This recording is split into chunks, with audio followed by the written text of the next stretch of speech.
Welcome to अरियन। Start करेंगे chapter 3 और हम यहाँ पर डिस्कस करने वाले इसमें वस्तु विनिमय से अभिप्राय।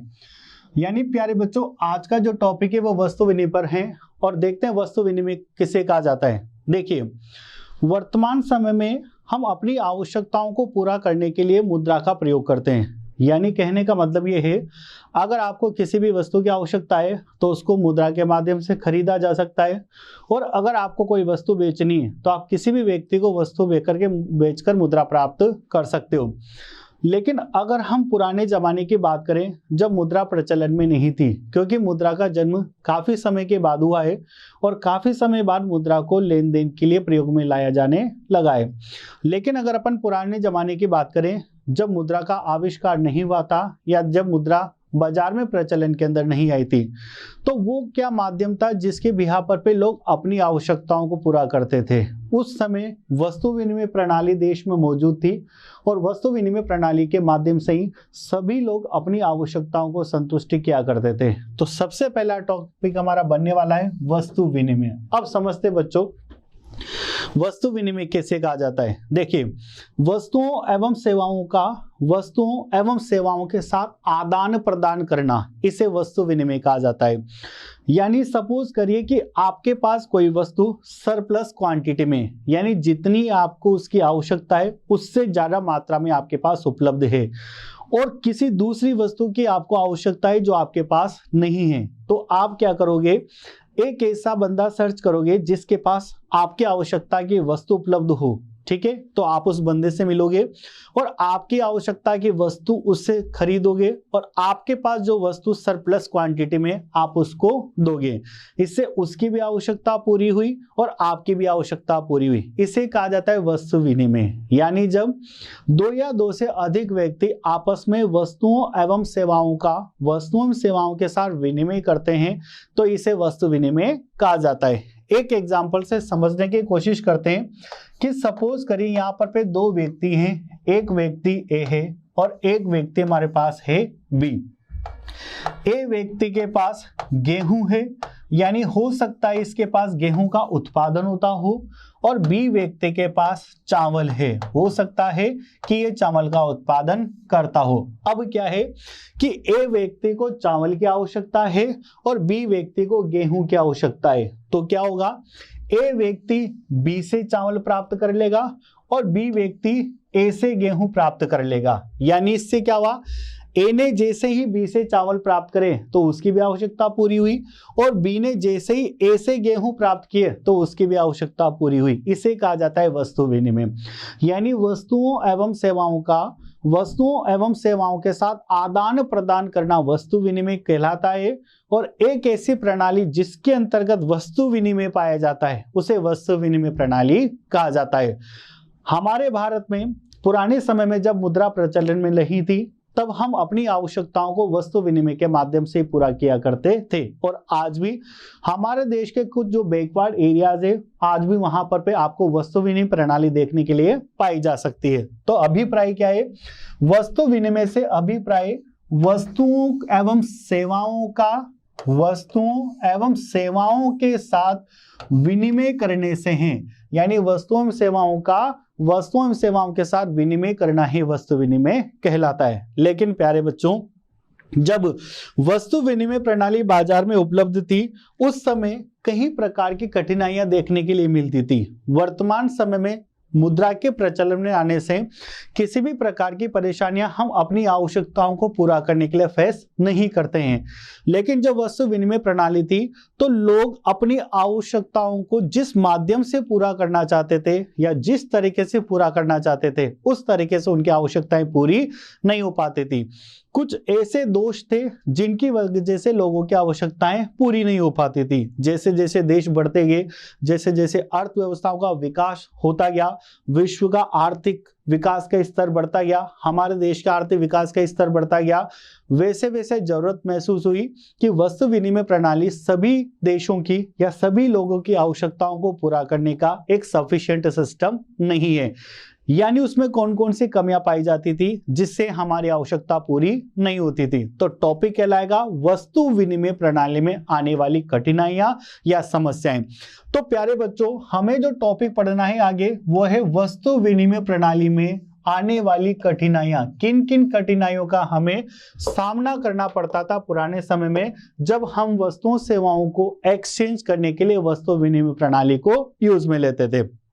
कुछ समस्या अपन पॉइंट टू पॉइंट डिस्कस करने वाले। सबसे पहली समस्या की बात करें तो दोहरे संयोग का अभाव, दूसरी समस्या की बात करें हम तो मूल्य मापक का अभाव, तीसरी समस्या की बात करें क्रय शक्ति संचय में कठिनाई, और चौथी समस्या की बात करें तो वस्तु विभाजन में कठिनाई। ये 4 महत्वपूर्ण समस्याएं वस्तु विनिमय प्रणाली में मौजूद थी जिसकी वजह से लोगों की आवश्यकताएं पूरी नहीं हो पाती थी। वन बाय वन डिस्कस करते हैं प्यारे बच्चों।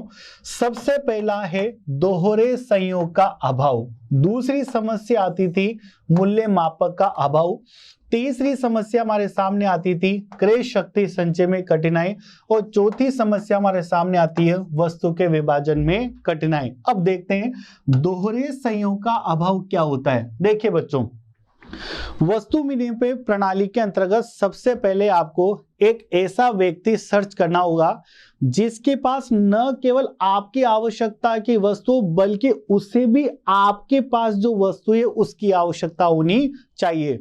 तभी जाकर के आप दोनों पक्षों के बीच में वस्तु विनिमय संभव है, और वरना वस्तु विनिमय संभव नहीं है। फॉर एग्जाम्पल बात करते हैं कि जैसे 2 व्यक्ति यहाँ पर पे, एक व्यक्ति है राहुल और दूसरा व्यक्ति यहाँ पर पे सोहन।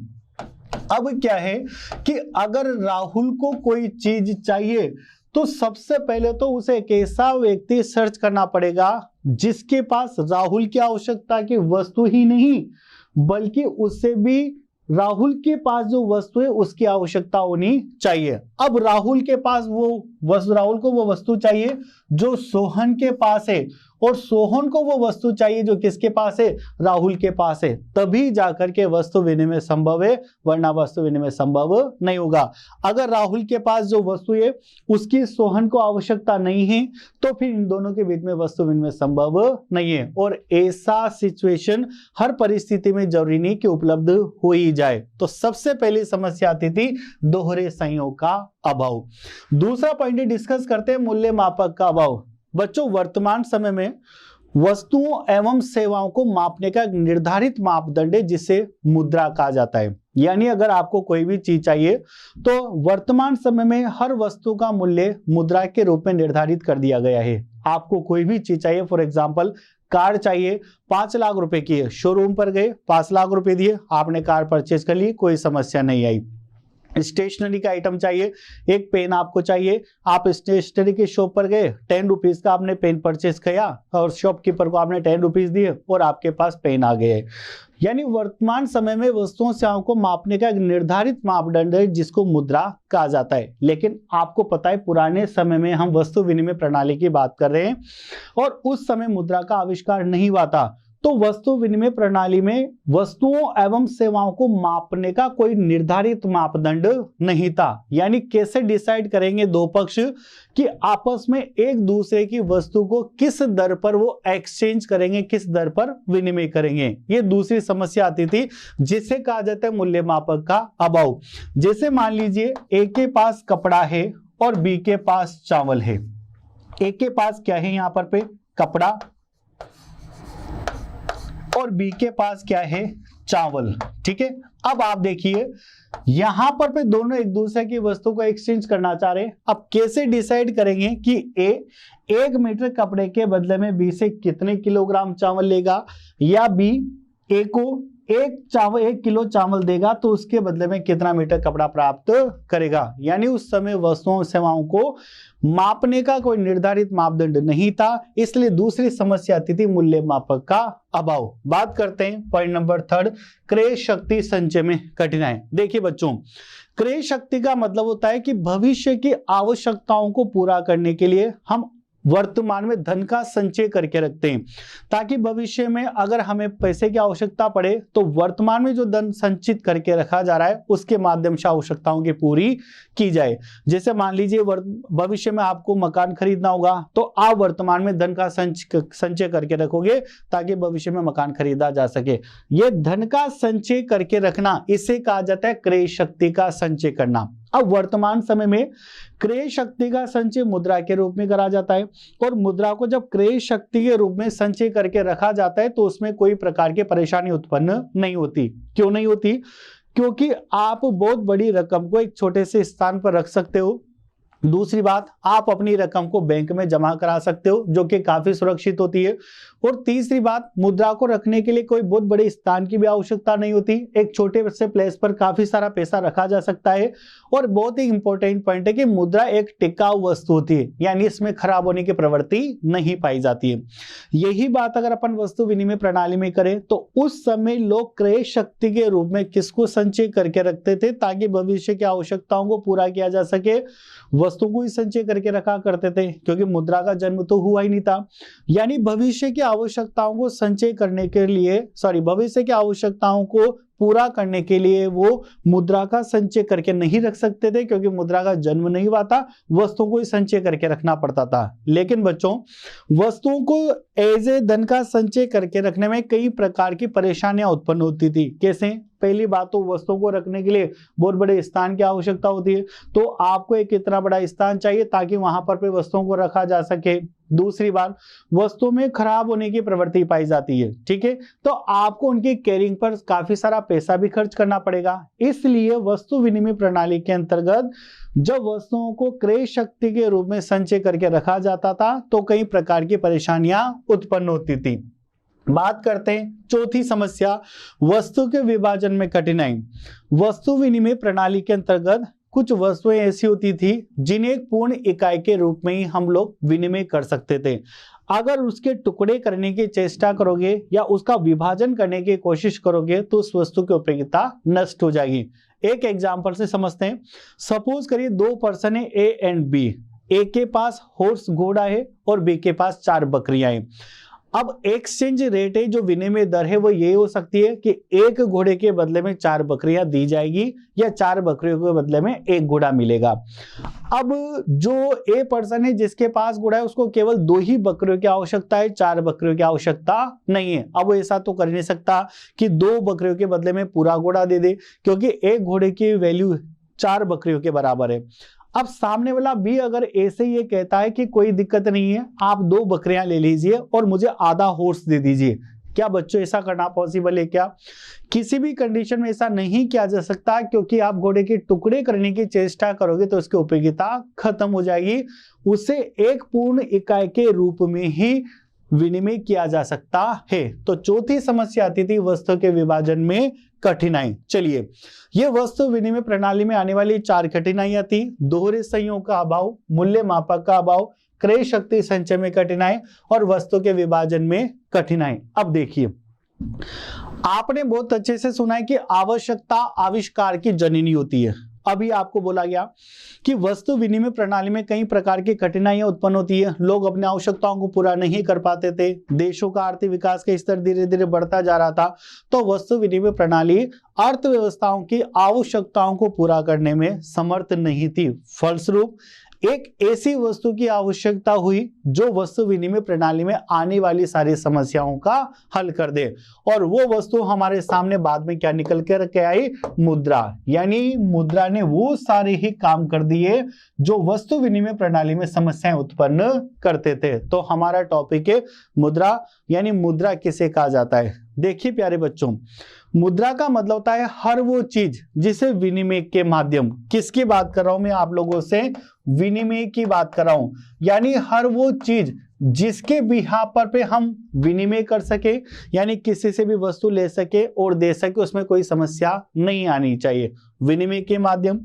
दूसरी बात करें मूल्य के मापक, यानी जो मूल्य के मापक के रूप में काम करे, किसी भी वस्तु का मूल्य उस वस्तु में निर्धारित किया जा सके या उस चीज में निर्धारित किया जा सके, तो मूल्य के मापक की समस्या भी दूर हो जाएगी जो वस्तु विनिमय प्रणाली के अंतर्गत पाई जाती थी।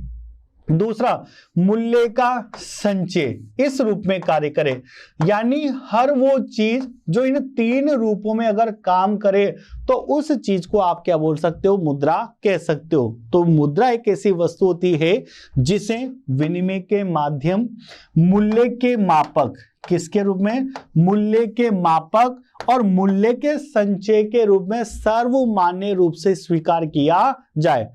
प्यारे बच्चों, सर्वमान्य रूप से स्वीकार करने का मतलब होता है वह वस्तु जिसे कोई भी व्यक्ति स्वीकार करने से मना नहीं करे, वह व्यक्ति जिसे कोई भी स्वीकार करने से मना नहीं करे उसे कहा जाता है सर्वमान्य रूप से स्वीकार करना। तो देखिए, मुद्रा वह वस्तु हो सकती है जिसे आप विनिमय के माध्यम, मूल्य के मापक और मूल्य के संचय के रूप में सर्वमान्य रूप से स्वीकार करें, उसे मुद्रा कहा जाता है। तो मुद्रा क्या होती है, मुद्रा एक ऐसी वस्तु है जिसे विनिमय के माध्यम, मूल्य के मापक व मूल्य के संचय के रूप में सर्वमान्य रूप से स्वीकार किया जाता है, उसे क्या कहा जाता है, मुद्रा। और वर्तमान समय में हमारे पास जितने भी नोट और कॉइन्स होते हैं उन सब में ये गुण पाए जाते हैं, विनिमय के माध्यम के रूप में काम करते हैं, मूल्य के मापक के रूप में काम करते हैं और मूल्य के संचय के रूप में काम करते हैं, इसलिए उन सबको मुद्रा के रूप में जाना जाता है। ठीक है, आगे बढ़ते हैं। प्यारे बच्चों, एग्जाम के पॉइंट ऑफ व्यू से एक बहुत ही इंपॉर्टेंट टॉपिक स्टार्ट हो रहा है आपका, भारतीय रिजर्व बैंक। देखते हैं भारतीय रिजर्व बैंक किसे कहा जाता है और भारतीय रिजर्व बैंक क्या होता है। देखिए बच्चों, हर देश में एक केंद्रीय बैंक होता है। किसकी बात कर रहा हूं मैं आप लोगों से, केंद्रीय बैंक की। हर देश में एक केंद्रीय बैंक होता है और उस बैंक को उस देश का सबसे बड़ा बैंक कहा जाता है। हर देश के अंदर एक केंद्रीय बैंक होता है और उस बैंक को उस देश का सबसे बड़ा बैंक कहा जाता है। ऐसे ही हमारे देश में भी जो केंद्रीय बैंक है वह है भारतीय रिजर्व बैंक, यानी इसको शॉर्ट में कहा जाता है आरबीआई। देखिए बच्चों, आरबीआई स्थापित कब हुआ है, यह भी एग्जाम के पॉइंट ऑफ व्यू से काफी इंपॉर्टेंट प्रश्न है। तो देखिए बच्चों, आरबीआई कब स्थापित हुआ है, ध्यान से सुनिएगा। हमारे देश में रिजर्व बैंक ऑफ इंडिया यानी केंद्रीय बैंक की स्थापना की अगर मैं आपसे बात करूं तो इसकी स्थापना हुई है भारतीय रिजर्व बैंक, भारतीय रिजर्व बैंक, रिजर्व बैंक अधिनियम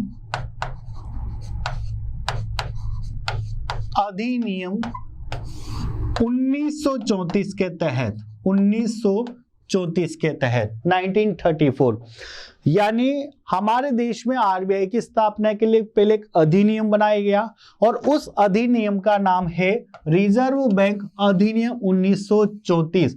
इस अधिनियम के तहत आरबीआई की स्थापना करी गई है 1 अप्रैल 1935 को, यानी हमारे देश में आरबीआई कब स्थापित हुआ, 1 अप्रैल 1935 को। लेकिन इसे स्थापित करने के लिए जो अधिनियम बनाया गया वो कौन सा था, भारतीय रिजर्व बैंक अधिनियम 1934। अब देखिए बच्चों, जब भारतीय रिजर्व बैंक हमारे देश में स्थापित हुआ तो इसका उद्देश्य था अधिकतम सामाजिक कल्याण करना, देश का आर्थिक विकास का स्तर बढ़ाना और देश का चहुमुखी विकास करना। यानी हमारे देश के जितने भी क्षेत्र हैं उन सभी क्षेत्रों का बराबर रूप से विकास करना, ये इसका मेन उद्देश्य था। लेकिन जब 1 अप्रैल 1935 को इसकी स्थापना करी गई, उस समय कुछ निजी क्षेत्रों का इस पर अधिकार था या निजी व्यक्तियों का अधिकार था। अब जो निजी क्षेत्र थे उस समय उन देशों या उन स्टेट की ज्यादा हेल्प कर रहे थे जो ऑलरेडी डेवलप्ड थी, उन राज्यों को ज्यादा धन दे रहे थे। लेकिन इससे क्या हुआ कि जो पहले से विकसित राज्य थे हमारे देश के वो और ज्यादा विकसित हो गए और जो कम विकसित राज्य थे वो और कम विकसित रह गए। यानी क्या हुआ कि ये उन राज्यों को ज्यादा सहायताएं प्रदान कर रहा था जो पहले से ही क्या थे, इकोनॉमिक पॉइंट ऑफ व्यू से काफी स्ट्रॉन्ग थे, और उनकी सहायता कम कर पा रहा था जो इकोनॉमिक पॉइंट ऑफ व्यू से काफी कमजोर थे। तो इससे हमारे देश में दो समाज बन गए एक तरीके से, यानी दो वर्ग बन गए, एक तो अमीर राज्य बन गए और एक गरीब राज्य बन गए। तो भारत सरकार ने ये इकोनॉमिक डिस्पैरिटी यानी ये मिटाने के लिए इसका क्या कर दिया, राष्ट्रीयकरण। क्या कर दिया, इसका राष्ट्रीयकरण। अब देखिए बच्चों, राष्ट्रीयकरण का मतलब क्या होता है। भारत सरकार जब भी किसी चीज का राष्ट्रीयकरण करती है तो इसका भी प्राय सरकार ने उसको पूरे तरीके से अपने अंडर में ले लिया है और वहां पर निजी क्षेत्र के स्वामित्व को खत्म कर दिया है। तो आरबीआई का राष्ट्रीयकरण भारत सरकार ने 1 जनवरी 1949 को किया। 1 जनवरी 1949 को भारत सरकार ने आरबीआई का राष्ट्रीयकरण किया। रिवाइज करते बच्चों, भारतीय रिजर्व बैंक को केंद्रीय बैंक भी कहा जाता है। हमारे देश में रिजर्व बैंक की स्थापना भारतीय रिजर्व बैंक अधिनियम 1934 के तहत करी गई है और 1 अप्रैल 1935 को स्थापित हुआ है। रिजर्व बैंक का राष्ट्रीयकरण 1 जनवरी 1949 को किया गया है। देखिए बच्चों, अब हमारा टॉपिक है भारतीय रिजर्व बैंक के कार्य, यानी भारतीय रिजर्व बैंक हमारे देश की अर्थव्यवस्था के लिए क्या क्या कार्य करता है उनके बारे में डिस्कस करने वाले। कुछ महत्वपूर्ण कार्य भारतीय रिजर्व बैंक के, सबसे पहला है नोट निर्गमन का एकाधिकार, दूसरा है सरकार का बैंक, तीसरा है हमारे पास बैंकों का बैंक और चौथा है हमारे पास अंतिम ऋणदाता। ये 4 कार्य भारतीय रिजर्व बैंक के। ठीक है, सबसे पहला डिस्कस करते हैं यहाँ पर नोट निर्गमन का अधिकार। प्यारे बच्चों, बहुत ही अच्छे से समझिए नोट निर्गमन का अधिकार क्या होता है। यानी हमारे देश में नोट इशू करने की जो अथॉरिटी है या जो नए नोट निर्गमित करने का अधिकार है वो केवल और केवल हमारे देश के केंद्रीय बैंक को है। और हमारे देश का केंद्रीय बैंक कौन सा है, रिजर्व बैंक ऑफ इंडिया। यानी रिजर्व बैंक ऑफ इंडिया हमारे देश को ही केवल नए नोट निर्गमित करने का अधिकार है, नए नोट छापने का अधिकार इसी के पास होता है। बाकी देश में कोई नए नोटों को निर्गमित नहीं कर सकता, किसी भी संस्था को निर्गमन का अधिकार नहीं है। अब आरबीआई नोट निर्गमन करने के लिए क्या करता है, देखिए आरबीआई हमारे देश में 1 रुपए के नोट, 1 रुपए के नोट के अलावा, 1 रुपए के नोट के अलावा, ठीक है, और इसके साथ साथ अलावा सभी सिक्के,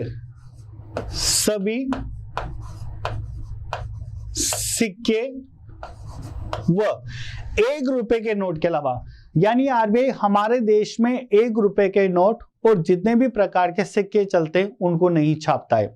1 रुपए के नोट और सभी प्रकार के सिक्कों के अलावा जितने भी अदर वेराइटी के, यानी जितने भी मूल्य वर्ग के नोट चलते हैं, यानी कि 2 रुपए का नोट, 5 रुपए का नोट, 10 रुपए का नोट, जितने भी नोट है उन सबको निर्गमित करने का अधिकार किसका होता है, आरबीआई का होता है। अब बात करते हैं कि फिर 1 रुपए के नोट और सारे कॉइन्स को कौन इशू करता है। तो प्यारे बच्चों, 1 रुपए के नोट और सारे कॉइन्स को इशू करने की जो अथॉरिटी है वो भारत सरकार के वित्त मंत्रालय के पास होती है। और 1 रुपए के सिक्के पर जो सिग्नेचर होते हैं वो भारत सरकार के वित्त मंत्रालय के, यानी वित्त सचिव के सिग्नेचर किए जाते हैं। दूसरा है सरकार का बैंकर, यानी आरबीआई हमारे देश में सरकार के बैंकर के रूप में भी कार्य करता है। सरकार के बैंकर का मतलब होता है कि प्यारे बच्चों, हमारे लिए जो काम कमर्शियल बैंक यानी व्यापारिक बैंक करते हैं, देश की जनता के लिए जितने भी काम व्यापारिक बैंक करते हैं वो सारे काम हमारे केंद्रीय बैंक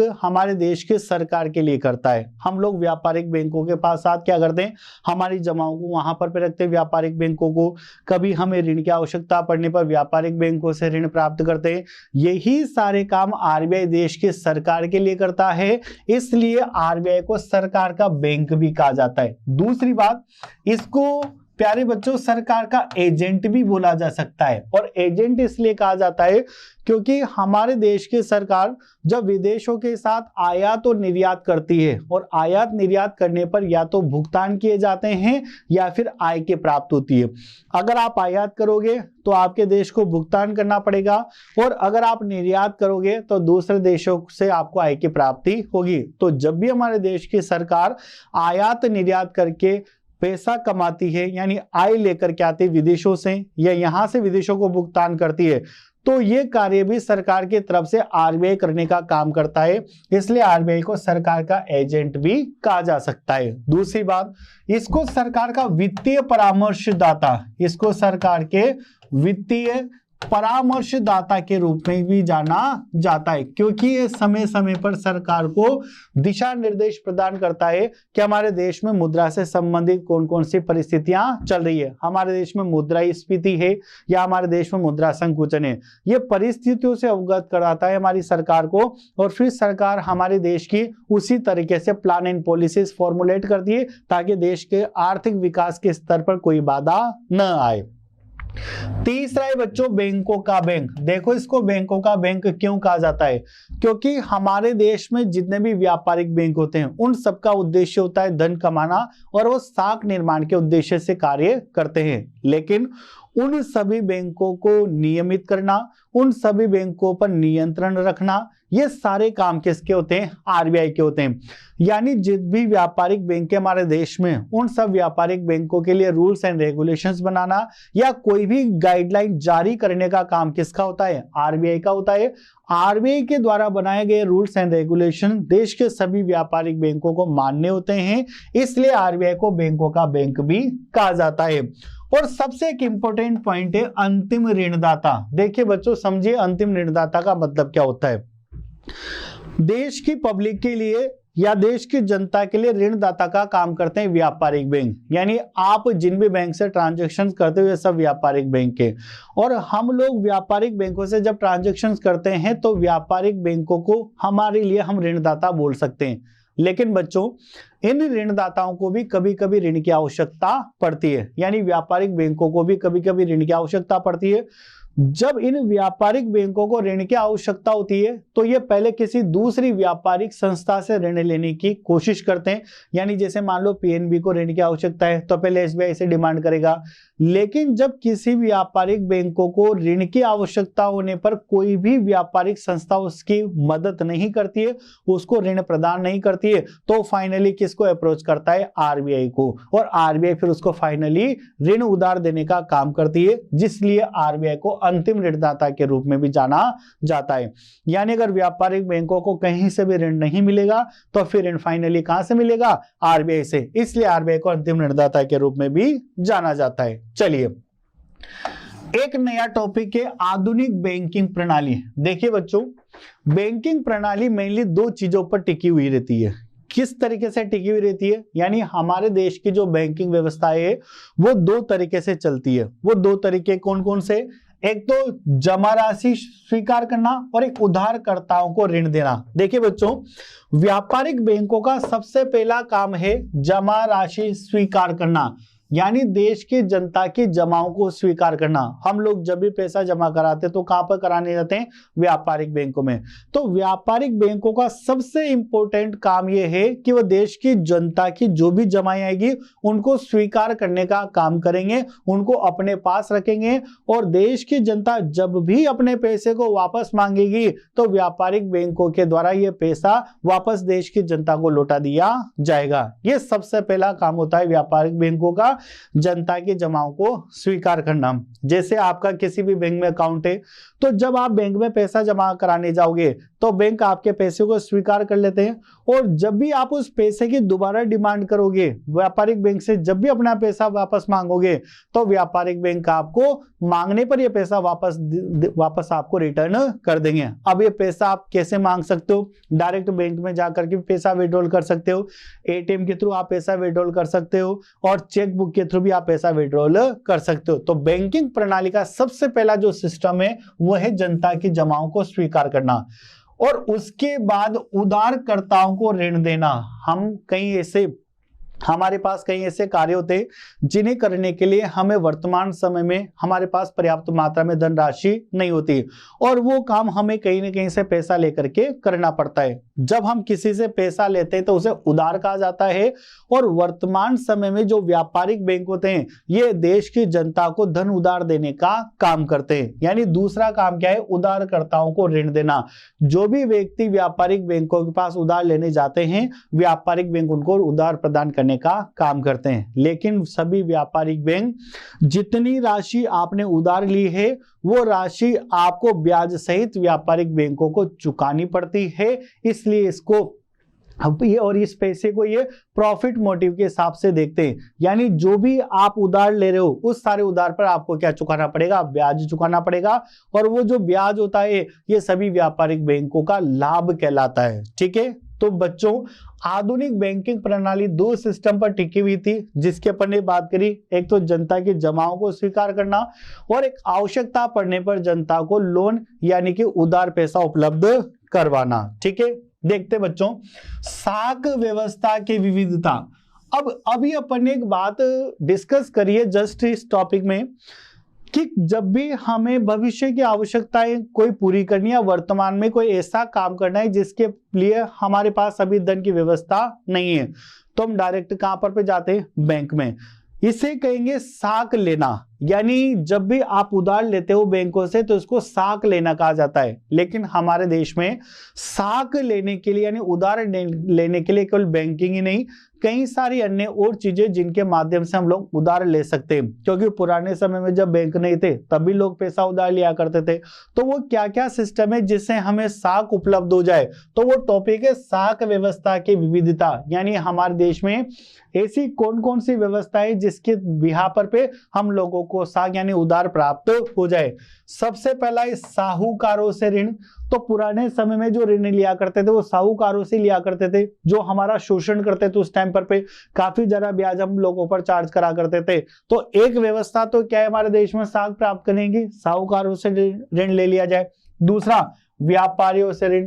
यानी जो बड़े बड़े व्यापारी होते हैं जो वस्तुओं सेवाओं का उत्पादन करके बाजार में बेचते हैं और एक बहुत मोटा पैसा कमाते हैं, उनके पास पैसे की बहुत काफी भरमार होती है। तो जो देश की जनता है वो बड़े बड़े व्यापारी जिनके पास बहुत पैसा है उनसे भी ऋण यानी साख ले सकती है। तो दूसरी व्यवस्था व्यापारियों से ऋण लेना। और वर्तमान में सबसे फेमस व्यवस्था कौन सी है, बैंकों से ऋण लेना। यानी वर्तमान समय में हम बैंकों से भी ऋण ले सकते हैं।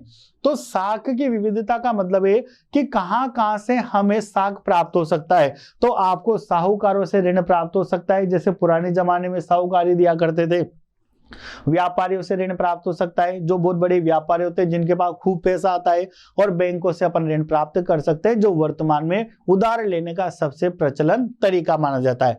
अब अपन साहूकारों से लिए गए ऋण की अगर अपन बात करें तो देखिए बच्चों, साहूकारों से जब ऋण लिया जाता था तो आप जानते हो कि साहूकार हमारे किसानों का उस समय पर या लोगों का शोषण किया करते थे, क्योंकि वो जानते थे बहुत अच्छे से लोगों के पास और कोई दूसरा ऑप्शन नहीं है ऋण लेने के लिए। इसलिए मजबूरी होती थी किसानों की या लोगों की। छोटे जो किसान होते थे वो साहूकार से जब ऋण लिया करते थे तो साहूकार उस ऋण की राशि पर काफी ज्यादा ब्याज वसूल किया करते थे।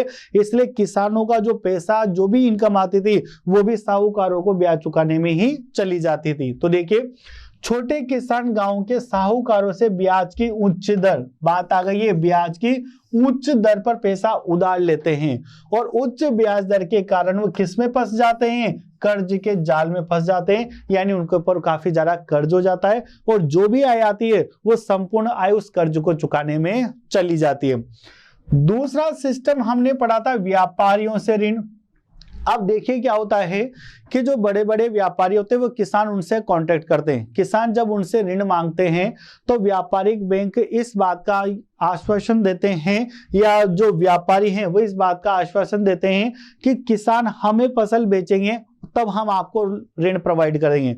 तो जो किसान है वो व्यापारियों से ये कमिटमेंट करते हैं कि हम हमारी फसल को आपको बेचेंगे, लेकिन वर्तमान में आप हमें फसल करने के लिए उधार दे दीजिए। अब व्यापारी जब किसानों को उधार दे देते थे पैसा, ठीक है, तो जब उधार पैसा दिया जाता था तो किसानों से भी कोई ब्याज वसूल किया जाएगा 100% वहां पर भी, क्योंकि उनका भी उद्देश्य लाभ कमाना होता है। लेकिन जब फसल उत्पादन होती थी तो उस फसल को व्यापारी काफी कम कीमत पर खरीद करके अपने पास रख लेते थे और बाजार में फिर बाद में काफी ज्यादा ऊंची कीमतों पर उसको बेचा करते थे। तो किसानों को कम ब्याज दर पर कृषि व्यापारियों से ऋण मिलता था। ठीक है, यानी इस कमिटमेंट पर कम ब्याज दर लिया ताकि किसान अपनी फसल को किसको बेचेगा, व्यापारियों को, तभी जाकर के कम ब्याज दर पर ऋण मिल पाएगा। लेकिन व्यापारी से नुकसान में नहीं रहेंगे, व्यापारी कम कीमत पर खरीदेंगे किसान के माल को और बाजार में भविष्य में ज्यादा कीमत पर बेचेंगे, जिससे अल्टीमेटली एक साइड ब्याज भी आ रहा है, कम आ रहा है, कोई दिक्कत नहीं है, लेकिन आने वाले समय में कम कीमत पर किसान से वस्तु खरीदकर उसको ज्यादा कीमत पर बेचा जाएगा।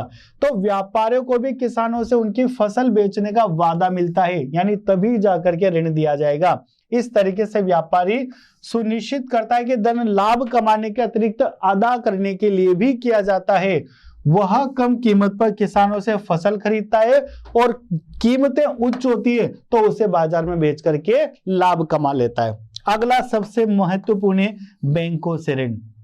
वर्तमान समय में हम लोग घर खरीदने के लिए, कार खरीदने के लिए, कोई व्यापार करने के लिए डायरेक्ट जितने भी व्यापारिक बैंक है उन सभी व्यापारिक बैंकों से ऋण प्राप्त कर सकते हैं। लेकिन प्यारे बच्चों, सभी व्यापारिक बैंक हमें ऋण किसी न किसी सिक्योरिटी के बिहाफ पर पे देते हैं। यानी अगर आपको व्यापारिक बैंकों से ऋण चाहिए तो व्यापारिक बैंकों के पास आपको ऐसी कोई ना कोई सिक्योरिटी रखनी होगी, जिससे व्यापारिक बैंक ये सुनिश्चित हो जाए कि जब अपन कस्टमर को ऋण दे रहे हैं तो इसके पास इतनी संपत्ति है कि आराम से ऋण चुका सकता है। और अगर ये इस टेंशन से फ्री होना कि अगर कभी ऋण भी नहीं चुका पाया तो जो सिक्योरिटी रखी हुई है उस सिक्योरिटी को बेच करके और उससे वो अपने ऋण की राशि वसूल कर सके। तो वर्तमान में पूरा हमारा जो देश है वो विभिन्न प्रकार के कार्य ऋण के माध्यम से करता है और ऋण प्रदान करने के लिए हमारे पास काफी सारे बैंक होते हैं और इन सारे बैंकों को आरबीआई के रूल्स एंड रेगुलेशंस के अकॉर्डिंग सारा काम करना होता है। तो देखिए, बैंकों से ऋण मध्यम और बड़े किसान, मध्यम मतलब जो मीडियम आय वर्ग वाले हैं, और बड़े किसान जिनकी आय काफी ज्यादा है, जिनके पास काफी ज्यादा कृषि करने के लिए भूमि उपलब्ध है। तो मध्यम और बड़े किसान बहुत कम ब्याज दर पर खेती करने के लिए बैंक से ऋण लेते हैं। यानी जो किसान लोग हैं ये काफी कम ब्याज दर पर किससे, बैंक से ऋण लेते हैं। और वर्तमान समय में हमारी राजस्थान सरकार और भारत सरकार का काफी ज्यादा प्रयास रहा है कि किसानों की इस तरीके से फाइनेंशियल असिस्टेंस करे, यानी किसानों की इस तरीके से मदद करे कि उनको बहुत आराम से कृषि कार्य करने के लिए ऋण प्राप्त हो जाए और उस ऋण पर ब्याज की राशि भी काफी कम हो, जिससे किसान अपने देश में वस्तुओं सेवाओं के उत्पादन को बढ़ा सके। देखिए बच्चों, आरबीआई ने या आरबीआई की सहायता से भारत सरकार ने हमारे देश में एक कृषि बैंक बनाया। यानी ये काम क्या करेगा, केवल और केवल कृषि कार्य करने के लिए किसानों को ऋण उपलब्ध कराने का काम करेगा। हमारे देश में भारत सरकार और आरबीआई के उद्देश्यों को देखते हुए हमारे देश में कृषि बैंक स्थापित किया गया, जिसको हमारे देश का सबसे बड़ा कृषि साखगत बैंक कहा जाता है। और उस कृषि बैंक का जो नाम है वह है नाबार्ड। और इस नाबार्ड की स्थापना कब करी गई थी, 12 जुलाई 1982 को। 12 जुलाई 1982 को हमारे देश में नाबार्ड की स्थापना करी गई, जो देश में कृषि कार्यों के लिए ऋण उपलब्ध कराने का काम करेगा। और कृषि कार्यों के लिए ऋण उपलब्ध कराने की सबसे बड़ी संस्था के रूप में जाना जाता है नाबार्ड को। तो बैंकों से ऋण, वर्तमान समय में हम हमारी आवश्यकताओं को पूरा करने के लिए बैंकों से ऋण ले सकते हैं। विभिन्न प्रकार के व्यापारिक बैंक होते हैं जिनसे आप ऋण ले सकते हो। अब देखिए बच्चों, भारत में साख के स्रोत, देखो साख के दो स्रोत हो सकते हैं। अभी हमने देखा कि हम लोग जो साख लेते हैं वो साहूकारों से भी ले सकते हैं, ठीक है, बड़े बड़े व्यापारियों से भी ले सकते हैं और बैंकों के माध्यम से भी हम ऋण ले सकते हैं। लेकिन इनमें से कुछ औपचारिक संस्थाएं होती है और कुछ अनौपचारिक संस्थाएं होती है। यानी कुछ संस्थाओं को तो औपचारिक रूप में जाना जाता है और कुछ संस्थाओं को अनौपचारिक रूप में जाना जाता है। तो हमारा टॉपिक ये कह रहा है कि भारत में जो साख के स्रोत हैं वो दो प्रकार के होते हैं, और वो दो प्रकार के साख के स्रोत कौन कौन से हैं ये देखते हैं। एक तो है औपचारिक स्रोत, जिनके माध्यम से हमें आवश्यकताओं को पूरा करने के लिए ऋण की प्राप्ति होती है, और दूसरे होते हैं अनौपचारिक स्रोत, जो भी हमें ऋण उपलब्ध कराने का काम करते हैं। अब बच्चों औपचारिक स्रोत और अनौपचारिक स्रोत में क्या डिफरेंस होता है, क्या मीनिंग होता है? देखिए, औपचारिक स्रोत वो स्रोत होते हैं जो आरबीआई के अंडर में चलते हैं या भारत सरकार के अंडर में चलते हैं, यानी वो संस्थाएं जो डायरेक्ट आरबीआई से रजिस्टर्ड है या जो भारत सरकार के उपक्रम है, उनके थ्रू जब भी आप ऋण प्राप्त करते हो तो वो सारी औपचारिक संस्थाएं कहलाती है। कहने का मतलब है कि जितने भी बैंक से आप ऋण लेते हो वो सब बैंक क्या कहलाते हैं? औपचारिक स्रोत कहलाते हैं, क्योंकि देश के सभी बैंक किसके पर्यवेक्षण में चलते हैं? आरबीआई के पर्यवेक्षण में चलते हैं। ये गवर्नमेंट से रजिस्टर्ड होते हैं, आरबीआई से रजिस्टर्ड होते हैं, ठीक है, इसलिए इनको औपचारिक स्रोत के रूप में जाना जाता है। और ऐसे स्रोत जिनका आरबीआई से या भारत सरकार से कोई लेना देना नहीं है, वो अपने लेवल पर ही लोगों को ऋण प्रदान करने का काम करते हैं, जिनके लिए कोई नियम नहीं बनाए जा सकते, उनको क्या कहा जाता है? अनौपचारिक स्रोत कहा जाता है। अब आपको बात बहुत अच्छे से समझ में आ गई होगी कि औपचारिक स्रोत वो होते हैं जो सरकार के अंडर गाइडलाइन में काम करते हैं, आरबीआई के अंडर लाइन में काम करते हैं, तो वो ऐसे संस्थाएं केवल क्या होती है? बैंक होती है।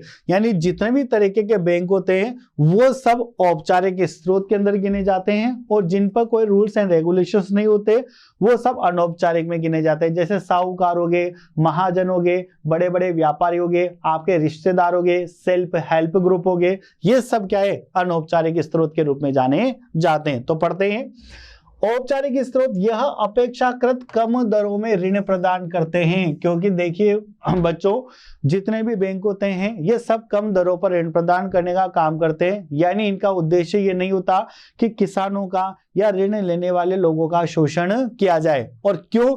क्योंकि इन सब पर जो अधिकार होता है यह क्षेत्र मुख्यतः RBI, reserve bank of India, जिसके लिए हमने पढ़ा था कि इसकी स्थापना कब हुई है हमारे देश में?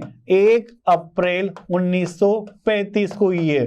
तो जितने भी औपचारिक स्रोत होते हैं वो सब आरबीआई के द्वारा पर्यवेक्षित होता है। इसमें बैंक और सहकारी समितियां आती है, यानी इन सब पर आरबीआई के रूल्स एंड रेगुलेशंस चलती हैं। और औपचारिक स्रोत के अंदर कई सारे बैंक और सहकारी समितियों को शामिल किया जाता है जो हमें ऋण प्रदान करने का काम करती है। अब अगर अनौपचारिक स्रोतों की बात की जाए तो यह क्षेत्र अपने ऋणों पर उच्च ब्याज दर लगाता है, क्योंकि यहाँ पर देश की जनता को, साहूकारों को, महाजन को देश की जनता से कोई मतलब नहीं है, इसलिए काफी ज्यादा उच्च ब्याज की दर लगाकर लोगों का शोषण किया जाता है। क्योंकि इस क्षेत्र की निगरानी के लिए कोई संगठन नहीं है, यानी इस पर किसी का कोई जोर नहीं है, कोई संगठन नहीं है। साहूकार या जो भी व्यापारी है वो जितनी भी ब्याज दर वसूल कर रहा है तो वो करेगा, इस पर नियंत्रण करने वाली कोई संस्था नहीं बनाई जाती है। और इन अनौपचारिक क्षेत्रों से ऋण प्राप्त करने के लिए समर्थक ऋणाधार सुरक्षा की आवश्यकता नहीं होती है। यह उधारकर्ताओं से ऋण को बढ़ा सकता है और उन्हें कर्ज के जाल में फंसा सकता है। यानी क्या होते हैं कि जो व्यापारी लोग होते हैं, जो साहूकार लोग होते हैं, वो लोगों को ज्यादा से ज्यादा ऋण देते हैं और जो भी वो कमाते हैं उन कमाई का हिस्सा पूरा ब्याज चुकाने में निकल जाता है, इसलिए कर्ज के जाल में धीरे धीरे फंसते जाते हैं और आर्थिक स्थिति उन लोगों की काफी कमजोर हो जाती है। आगे बात करते हैं गरीबों के लिए स्वयं सहायता समूह। देखिए प्यारे बच्चों, ये एक बहुत स्पेशल चीज है उदाहरण लेने के लिए। गरीबों के लिए स्वयं सहायता समूह, स्वयं सहायता समूह को सेल्फ हेल्प ग्रुप के नाम से भी जाना जाता है। अब आप समझिए स्वयं सहायता समूह क्या होते हैं कि जैसे मान लो एक सोसाइटी के में रहने वाले जो 50 लोग हैं वो आपस में एकत्रित हो जाए और ये वादा करें कि सभी लोग क्या करें, इन 50 में से 2-2 हजार रुपए पर मंथ इकट्ठा कर दें एक साथ, ठीक है। तो उन्होंने क्या करा, 50 लोगों का ग्रुप बना लिया और 50 लोगों का जो ग्रुप बनाया उसे कहेंगे सेल्फ हेल्प ग्रुप कहेंगे। अब जब उन्होंने हर महीने पैसा इकट्ठा करना शुरू करा तो एक महीने में जब 50 लोग पैसा डिपॉजिट करेंगे 2000 रुपए के हिसाब से तो करीबन 1 लाख रुपए होता है। अब इन 50 लोगों में से किसी भी एक को अगर पैसे की आवश्यकता है तो उस एक बंदे को 1 लाख रुपए का ऋण दे दिया जाता है और वो पैसा धीरे धीरे धीरे धीरे चुकाता रहता है। इसके लिए न तो उसको किसी प्रकार की कोई सिक्योरिटी रखना, क्योंकि जरूरी नहीं है कि जो बंदा ऋण लेना चाहता है उसके पास कोई ना कोई पहले से ऐसी पूंजी रखी हुई हो या पहले से ऐसी कोई संपत्ति रखी हो जिसको रख करके वो क्या कर सके, ऋण ले सके। यहाँ पर ऐसी कोई जरूरत नहीं होती। बिना किसी सिक्योरिटी की आप सेल्फ हेल्प ग्रुप यानी अपने जो साथी आप लोगों ने ग्रुप बना रखा है उसी से ऋण ले लीजिए आवश्यकता पड़ने पर, और वो ऋण की राशि धीरे धीरे धीरे आप हर महीने चुकाते रहिए। इसे कहा जाता है सेल्फ हेल्प ग्रुप। ये कोई भी सोसाइटी आपस में इकट्ठी होकर के ये काम कर सकते हैं। तो देखो अनौपचारिक, और ये भी किसका मेथड है, अनौपचारिक स्रोत के रूप में गिना जाता है, क्योंकि यहां पर भी आरबीआई का और भारत सरकार का किसी भी प्रकार का कोई रोल नहीं होगा। तो अनौपचारिक स्रोतों की अपेक्षा बैंक से ऋण प्राप्त करना बहुत मुश्किल होता है। और प्यारे बच्चों, बैंक से ऋण प्राप्त करना इसलिए बहुत मुश्किल होता है क्योंकि बैंक से ऋण लेने के लिए आपको कई सारी फॉर्मेलिटीज पूरी करनी होती है, हर एक चीज चेक करनी होती है, हर एक चीज जो रूल्स एंड रेगुलेशन बैंक में लिखे हुए हैं ऋण देने के लिए वो सारे आपको पूरे करने पड़ेंगे। और जरूरी नहीं है कि हर आदमी जिसे ऋण की आवश्यकता है वो उसका इंतजाम कर सके जो सिक्योरिटी रखनी है। अगर कोई संपत्ति आपके पास है ही नहीं रखने के लिए तो आप कहां से बैंक से ऋण ले सकते हो। ठीक है, तो अनौपचारिक स्रोतों की अपेक्षा बैंक से ऋण प्राप्त करना बहुत मुश्किल है। समर्थक ऋणदार सुरक्षा और आवश्यक दस्तावेजों होना गरीबों के बैंक से ऋण से प्राप्त करने में बाधा उत्पन्न करता है, क्योंकि गरीबों के पास ऐसी कोई सुरक्षा रखने की चीज नहीं होती कि बैंकों के पास सुरक्षित रख दी जाए, है ना, सिक्योरिटी के तौर पर। तो फिर क्या होगा, यहां पर किसी चीज की जरूरत नहीं है। आप अपने ग्रुप से क्या ले लीजिए, ऋण ले लीजिए बिना किसी तरीके की सुरक्षा रखें। तो स्वयं सहायता समूह आमतौर पर ऐसे लोगों का समूह होता है जो समान सामाजिक और आर्थिक पृष्ठभूमि वाले होते हैं। यानी ये उन लोगों के द्वारा बनाया जाता है जो लगभग एक रूप से समान होते हैं, जिनका आय का स्तर भी समान होता है, जो आसपास के एरियाज में रहते हैं, उन लोगों के द्वारा एक ग्रुप बनाया जाता है। वे एकत्रित होकर अपनी क्षमता के अनुसार नियमित रूप से पैसे बचाते हैं। यानी क्या हुआ कि सारे मिल गए और सबने नियमित रूप से पैसा बचाना शुरू कर दिया। अब क्या हुआ कि जिसको ऋण की आवश्यकता है उस एक बंदे को क्या कर दिया जाता है, उसमें से ऋण प्रदान कर दिया जाता है। तो समूह के सदस्य अपनी आवश्यकताओं को पूरा करने के लिए समूह के छोटे ऋण ले सकते हैं। समूह इन ऋणों पर सावधि जमाकर्ताओं से कम ब्याज का भुगतान करता है। यानी आपको काफी कम ब्याज पर आपको सेल्फ हेल्प ग्रुप की सहायता से ऋण प्राप्त हो जाएगा। 1 या 2 वर्षों के बाद यदि समूह नियमित रूप से बचत में है तो वह बैंक से ऋण प्राप्त करने के योग्य भी हो जाता है। यानी ये व्यवस्था करी गई है कि 1 या 2 वर्षों तो वो लंबे अवधि तक चलता है, तो वो इस लायक हो जाते हैं कि सेल्फ हेल्प ग्रुप बैंकों से ऋण भी ले सकते हैं।